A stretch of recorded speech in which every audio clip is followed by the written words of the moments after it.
Idealizar uma imagem perfeita de algo ou de alguém pode ser muito gostoso no momento em que a gente está idealizando, que a gente está fantasiando, mas essa sensação boa não dura muito, ela logo se termina diante da realidade, diante daquilo que de fato a coisa é. Porque a gente sabe que nada é 100% bom, né, ou perfeito. Sempre a gente vai ter que lidar com algum nível de imperfeição e de coisas negativas. Eu brinco com o Rafa, né, que a idealização, a fantasia, o desejo é a mãe da frustração. Então, muitas vezes a gente, quanto mais idealiza o cenário, quando a gente fica numa postura até mais perfeccionista ou mesmo exigente, a nossa tendência de viver frustrado, ela é maior, mesmo nas pequenas coisas do dia a dia. Então é importante a gente poder olhar o nosso nível de idealização com as coisas, ver se ele tá assim sob medida, e esse sob medida é difícil julgar, né? Mas é a gente poder olhar os nossos movimentos de idealização como parte do todo. Então cuidar pra gente não ficar só na idealização, porque isso nos desconecta da realidade ou nos desconecta do que de fato tá diante do nosso nariz. Esse é o assunto do episódio de hoje, a idealização. A gente vai refletir sobre como a idealização pode fazer parte da vida e sim, em alguma medida a gente sempre vai idealizar as coisas, porque é muito difícil, né, a gente ter uma prova real da realidade, e também a gente vai falar sobre os prejuízos dessa idealização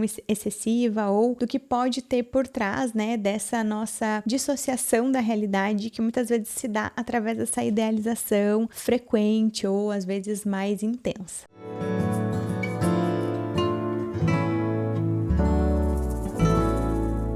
Oi, seja muito bem-vindo ao Você Também Se Precisa, o nosso espaço de autocuidado, de conexão e de reflexões sobre como as nossas histórias e as nossas memórias podem impactar o nosso hoje e o nosso futuro, a nossa vida. Eu sou a Ana Streit, sou mãe, sou psicóloga, sou mestre em psicologia e saúde e sou apaixonada por entender como a nossa história de vida, as nossas memórias impactam no nosso dia a dia. Aqui no podcast eu gosto muito de compartilhar histórias de pessoas reais, histórias reais, para ilustrar os assuntos que a gente vai conversar e refletir em cima. Então, se tu quiser mandar a tua história, seja uma história grande da tua vida, alguma coisa assim mais complexa, ou mesmo algum momento de caída de ficha, algum momento de virada de chave, vou amar receber, poder colocar em alguns dos episódios, assim a gente pode se sentir mais próximo e aprender também com as histórias uns dos outros. E a história de hoje é a história da Duda. Eu fiquei encantada por ela, pela habilidade de escrita dela, por outras características que quando eu compartilhar a história aqui, tu também vai perceber. Vontade de conhecer a Duda, de sair para tomar um café, adorei ela, gente. Então ela mandou assim: Oi Ana, boa tarde, tudo bem? Eu sou a Duda, tenho 22 anos. Ela estuda psicologia e tá no 6º período. Ela disse: vim pelos seus podcasts que maratonei essa semana, especialmente o episódio sobre faxina e conexão e sobre apego seguro. Duda,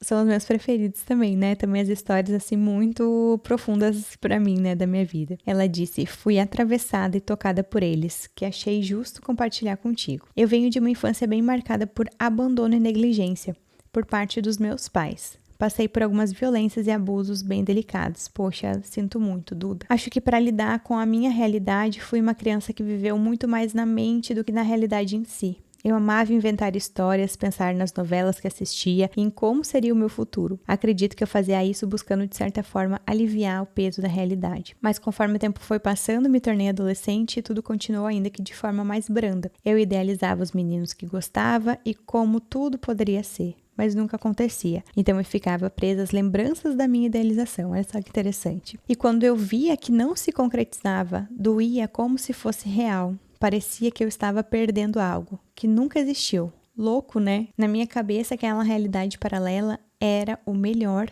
e nada seria melhor do que na minha idealização.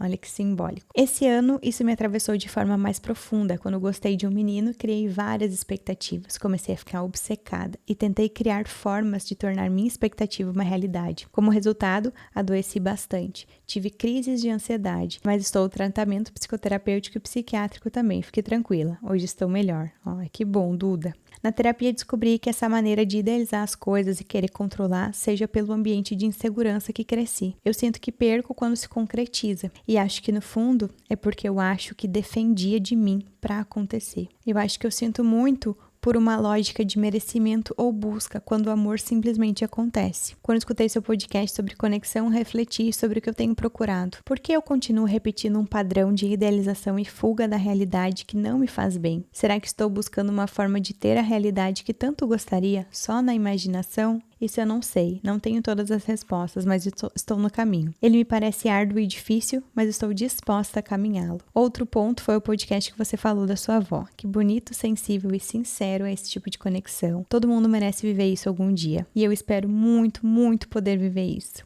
Um tipo de amor sincero, completo, inteiro e seguro. E Duda, eu também desejo muito que tu possa viver. Gostaria muito também que todo mundo tivesse a oportunidade de viver um amor assim, pelo menos algum momento da vida, alguma relação da vida. E ela disse, esse meio é um jeito de compartilhar o que senti te escutando e agradecer. Todos os atravessamentos que tive me fizeram muito bem e me emocionaram muito. Estou escrevendo em lágrimas, mas são lágrimas boas. Me fizeram questionar o meu próprio processo terapêutico. Faço terapia pela TCC, mas acho que talvez eu precise de um caminho mais profundo. Obrigada por tudo que você produz com tanta verdade e sinceridade. Toca a alma. Que Deus te abençoe e abençoe seu propósito aqui. Com muito carinho, Duda.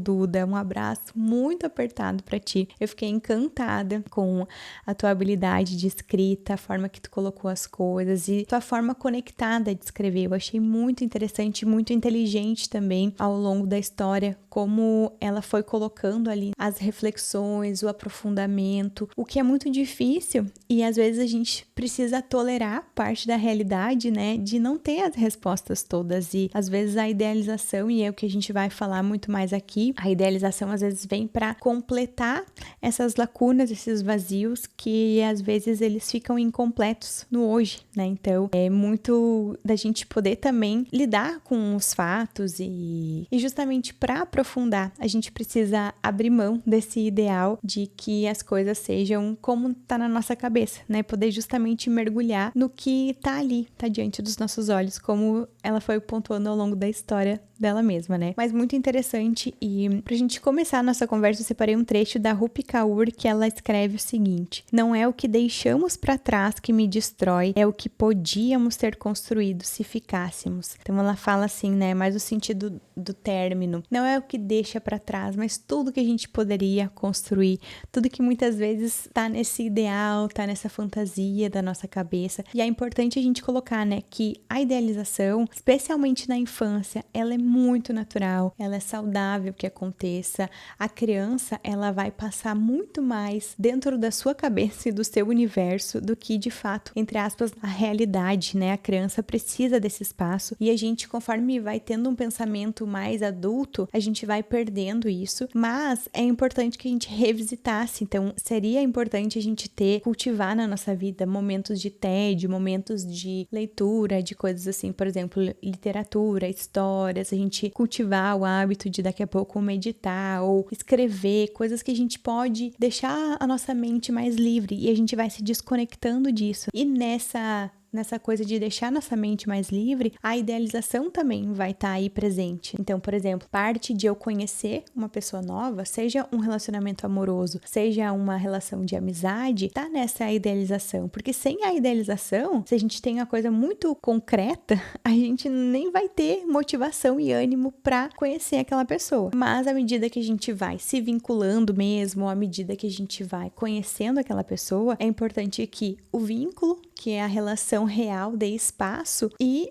a idealização vá saindo um pouco de cena, mas não é também sair totalmente a idealização, né? Sair totalmente aquela coisa bonita, brilhinhos, glitters, aquela coisa assim, passarinhos cantando, perfume, né?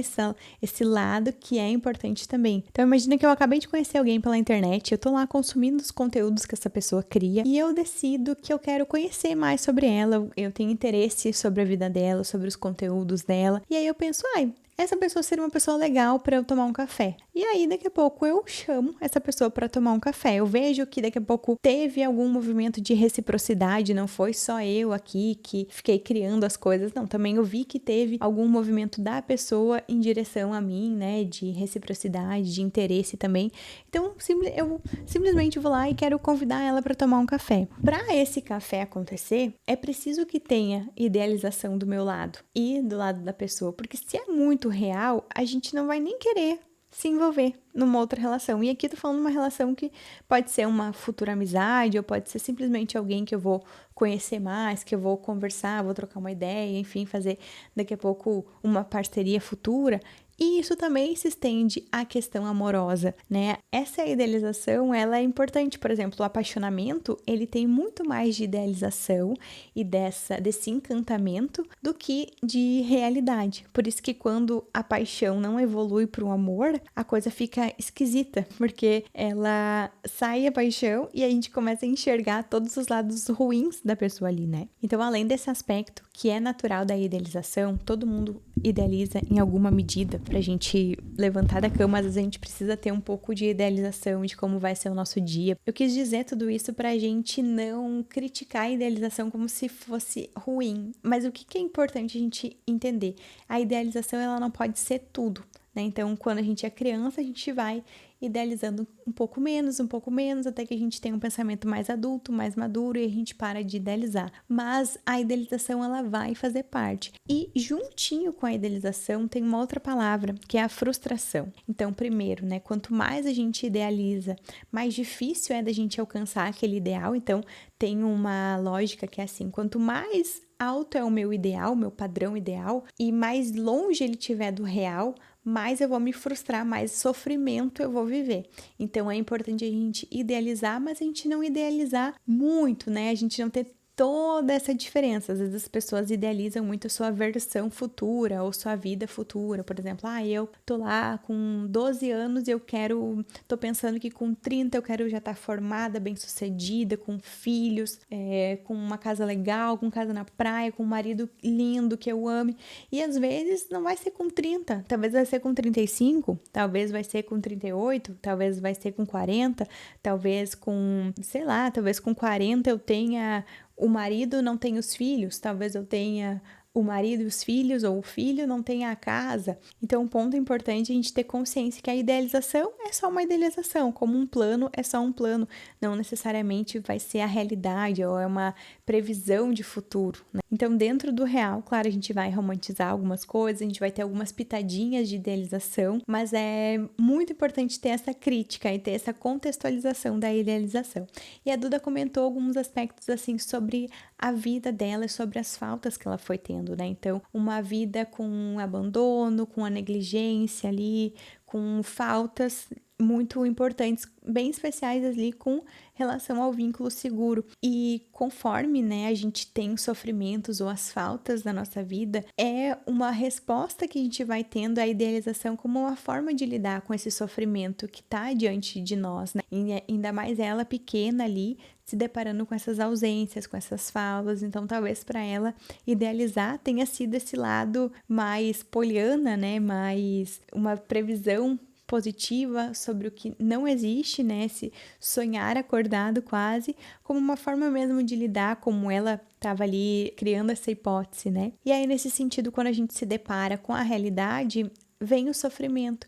E não vem só o sofrimento da idealização que não aconteceu, vem também o sofrimento dessas faltas que tiveram ali e que às vezes a gente está se deparando com elas pela primeira vez ou lidando com os lutos que são inerentes à vida, né? Então, o luto no sentido de tudo que eu gostaria de ter e eu não tenho, tudo que eu acredito que eu mereceria em alguma medida e eu não tenho. Então, o luto também nesse sentido de injustiça, de sensação, de eu também quero, uma sensação também insaudável de se sentir merecedora das coisas. Então, muitas vezes a idealização vem nesse sentido da gente dar uma fugida daquele cenário que a gente está vivendo, que às vezes é a única forma ou a forma que a gente encontra para lidar com aquele sofrimento. Ainda mais uma criança que tem menos recursos intelectuais ou mesmo de estrutura, de regulação emocional para lidar com o que está diante dela, né? Por isso que é tão importante a gente preservar as crianças e preservar esse momento da vida. Eu quero ler aqui o que o psicanalista Heinz Kohut escreve sobre a idealização. Ele diz que a idealização é um mecanismo saudável na infância. Se os pais não fornecem oportunidades apropriadas para a idealização e espelhamento, a criança não consegue avançar para uma etapa de desenvolvimento na qual ela se vê como grandiosa, mas que ainda depende dos outros para construir essa autonomia. Então é importante o espaço para a idealização justamente para a criança poder, né, expandir ali o seu universo, se sentir como poderosa. Nossa, eu imagino que tal coisa pode acontecer e eu me sinto aqui criadora quase desse universo novo. Então, isso é importante, né? Às vezes, se a criança tá num contexto em que ela não tem espaço para idealizar, seja porque as pessoas são muito materialistas, muito concretas ou mesmo muito podadoras ali desse lado mais fantasioso da criança, ela pode ficar num outro lado, né, da moeda, que é essa sensação, às vezes, de não sonhar, não desejar, né? E muitas vezes, quando a gente sonha, mesmo que num nível não consciente, mesmo que num nível mais distante do que a gente tá ali percebendo, sempre tem uma pontinha de, poxa, eu sinto que eu gostaria, eu sinto que eu mereço. E a frustração às vezes vem desse lugar de um lugar bonito da gente se sentir merecedor daquilo ali, né? Por isso que dói tanto às vezes, não só pela idealização,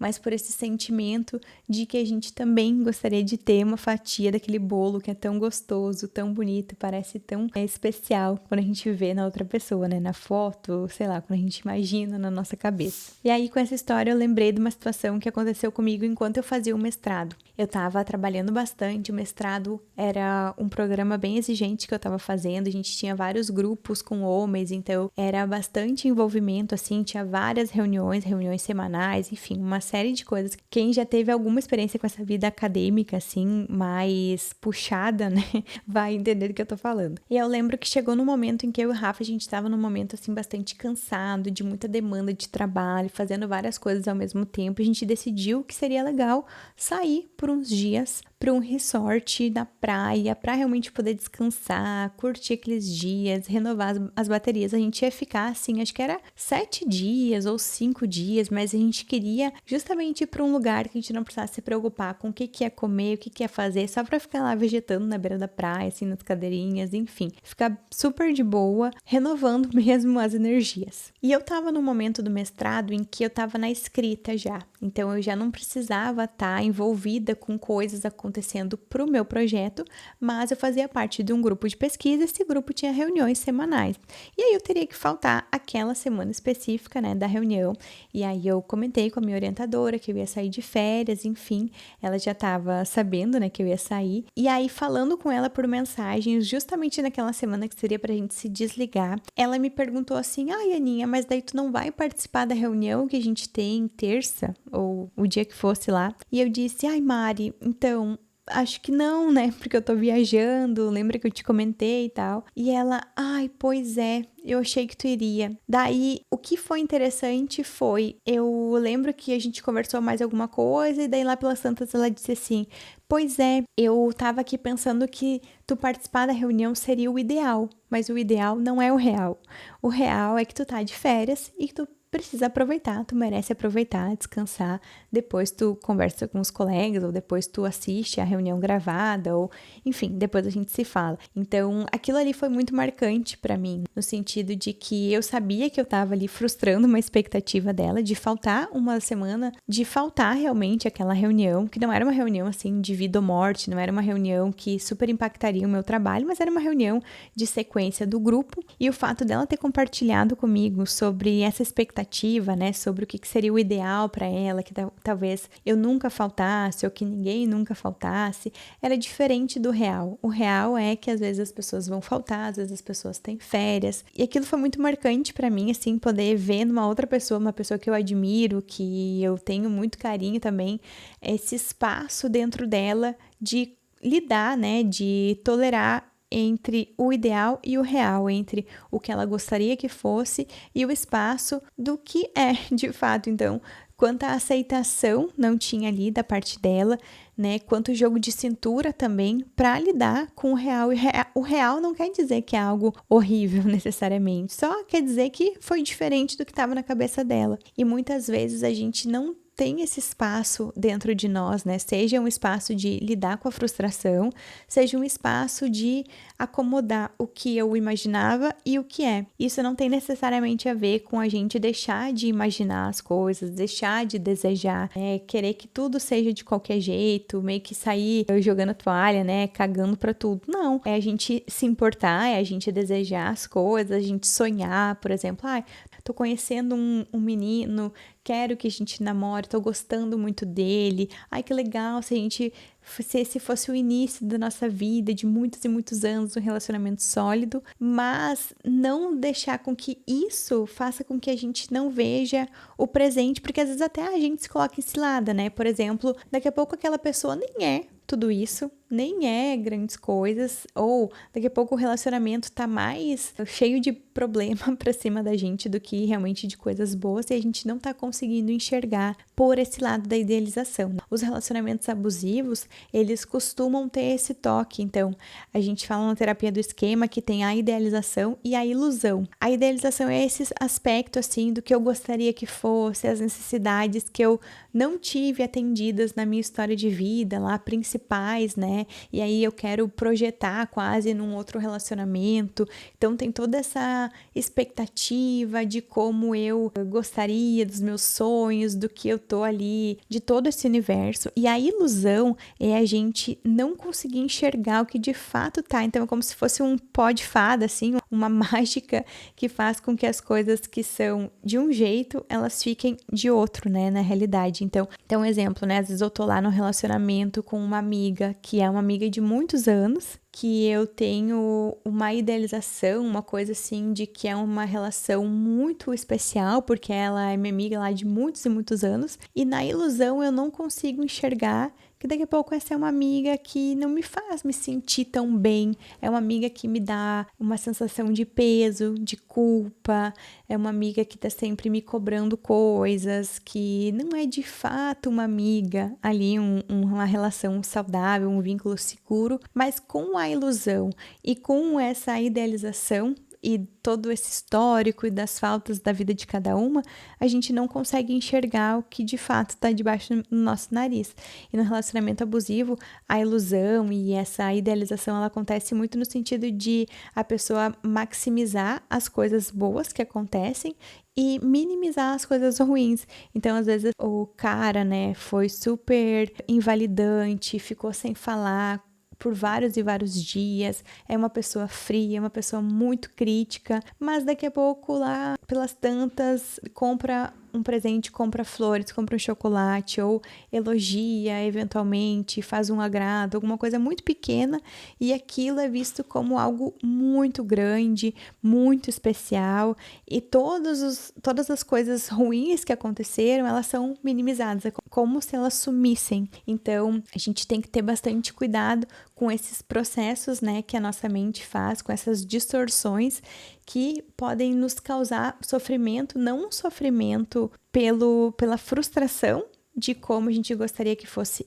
e não é, né? Mas um sofrimento de daqui a pouco sofrer uma questão de saúde mental, né? No relacionamento abusivo, daqui a pouco tem impacto na nossa autoestima, tem impacto nos outros relacionamentos, daqui a pouco a gente tá ali tendo, por exemplo, ansiedade muito grande porque tá vivendo sob pressão naquele relacionamento, vivendo coerção, se anulando, né? Então, todos esses aspectos que às vezes a gente não consegue enxergar em função desse combo ilusão e idealização. Antes de a gente encerrar, então, eu queria lembrar da importância também da gente cultivar um espaço saudável de lidar com frustração. Então, é muito importante a gente ter jogo de cintura, de saber aguentar a frustração, aguentar o desconforto diante das coisas que não saíram como a gente gostaria. Isso também tem uma dose importante de aceitação aí. E às vezes a gente se confunde, né? Acha que lidar com frustração é lidar de uma forma ótima, tranquila, sem sofrimento. Na verdade, lidar com a frustração é sofrer, é sentir, é às vezes ficar indignado com aquilo, mas não é se desesperar, sabe? Lidar bem com frustração é poder validar que a gente vai ficar indignado, é lidar que a gente vai ficar desesperançoso por algum momento, mas é ter essa tolerância, dar tempo ao tempo, né? Não querer já assim resolver aquela frustração que a gente tá imediatamente. E agora eu quero lembrar da moral da história. Então, qual que é a moral dessa história? Idealizar em algum nível vai fazer parte, né? Só que cuidado para a gente não idealizar demais, a gente não viver na nossa mente, viver na idealização e esquecer de olhar para a realidade, buscar evidências, buscar ali testes de realidade ou coisas que de fato nos conectem com o momento presente, com a pessoa como ela é, com os fatos como eles são. Isso é muito importante, não é simples, não é fácil de fazer, mas é importante a gente ter essa preocupação, né, esse foco eventualmente. E porque quando a gente está muito na idealização, muito como a gente gostaria que fosse, a gente pode estar desconectado do presente, desconectado não só do que a gente está vivendo naquele momento, com maturidade de saber que as coisas são o que são e não, né, como a gente gostaria que fosse 100% do tempo, mas também é a gente se desconectar das coisas boas que já existem no nosso presente. Coisas boas dos outros para nós, coisas boas das situações em si, dos contextos que a gente está inserido, mas também coisas boas dentro de nós. Por exemplo, nossa resiliência, nossa habilidade de lidar com as situações, um sentimento de orgulho com a gente. Por exemplo, eu consigo lidar bem com essa situação, ou eu fui corajosa, ou o que quer que seja aí de positivo diante dessas situações, às vezes difíceis que a gente lida. E algumas vezes a gente só idealizar mantém a gente num cenário de privação e de escassez, porque nessa desconexão do presente a gente deixa de olhar para o que de fato a gente recebeu. Então, se eu estou muito frustrada com uma relação que não foi como eu gostaria, ou que se acabou, e eu fico muito só, né, frustrada com aquilo, ou só sofrendo por aquilo, eu muitas vezes me privo de enxergar o que eu vivi de bom que foi. Então, quando eu tô idealizando lá uma pessoa e aí eu quero que ela seja assim como tá na minha cabecinha, mas ela se mostrou como ela é e ainda assim tem algumas coisas boas ali, eu poder enxergar que, bom, talvez ela não tem o cabelo como eu gostaria, ou talvez ela é um pouquinho chata em algumas coisas, mas ela é muito legal nisso e naquilo. Eu consegui tolerar que ela é chatinha em algumas coisas, mas ela é muito legal em outras coisas, faz com que eu possa receber esse muito legal nas outras coisas. E você também se precisa, você também merece enxergar o hoje como ele é, dentro das suas habilidades desse momento, para poder receber o que o teu hoje tem para te dar. Um hoje que é imperfeito, assim como o meu é, relacionamentos que são imperfeitos, assim como os meus também são. Um hoje que é imperfeito também precisa coragem para enxergar o hoje como ele é, um hoje que é imperfeito sim, mas que nem por isso é ruim. E se for ruim, que tu possa olhar ali com coragem também para ir em busca de algo melhor, não 100% idealizado, mas com uma pitadinha de idealização também. Espero que tenha feito sentido e nos vemos no próximo encontro. Muito obrigada pela companhia aqui.